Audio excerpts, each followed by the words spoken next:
I've known Chad for quite some time.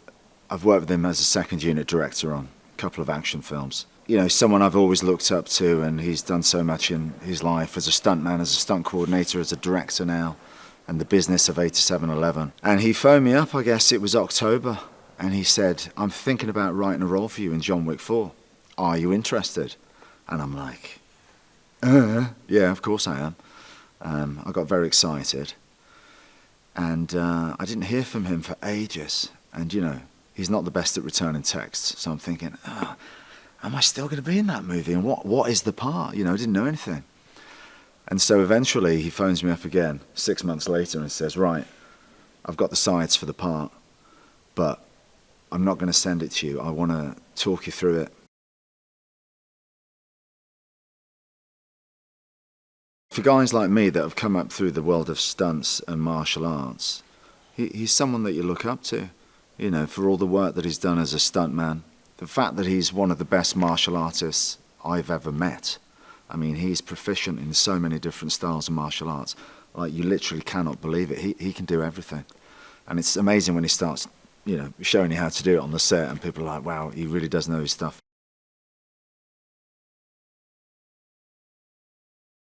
The whole world of John Wick is just great. It's like almost in some sort of alternate universe. It's real life on steroids.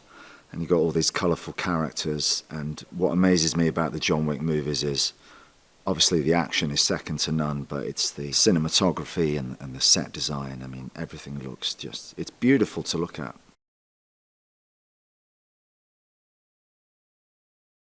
He is the head of the German table.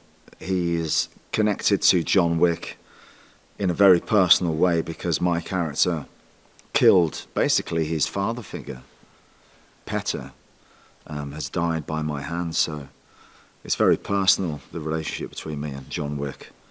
And I certainly rub that in and have a lot of fun doing so. He definitely likes the sound of his own voice, and he's pretty pompous and arrogant.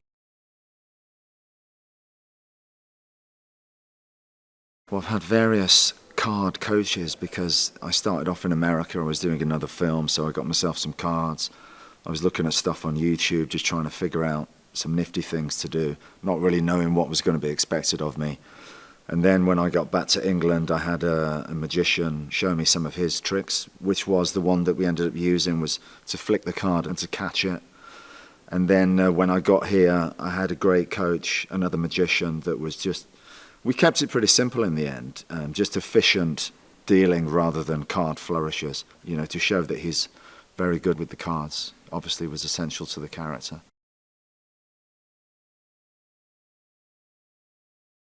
Keanu he lives up to everything you've heard about him, obviously. He's just such a nice guy. I remember coming to the set and he was doing action, you know, fighting all day, and he decides to offer me his seat.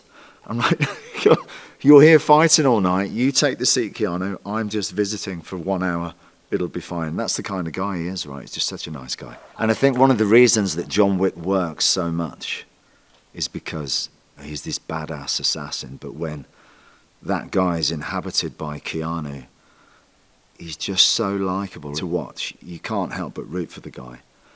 He just, you know, he could play Ted Bundy and you're going to root for him.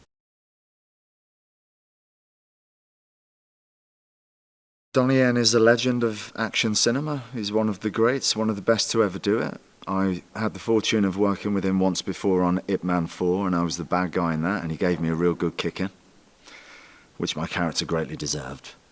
And it's just a pleasure to work with somebody like that. You're working with people at the top of the game. For me, I do a lot of action films. That's my thing. That's what I'm known for.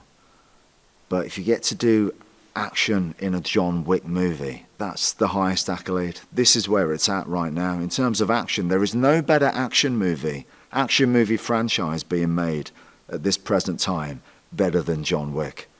And now we're adding to that Donnie Yen. And Shamir Anderson, who's no slouch himself, he's bringing the action in this. But Donnie, of course, it goes without saying that he's one of the greatest to ever do it.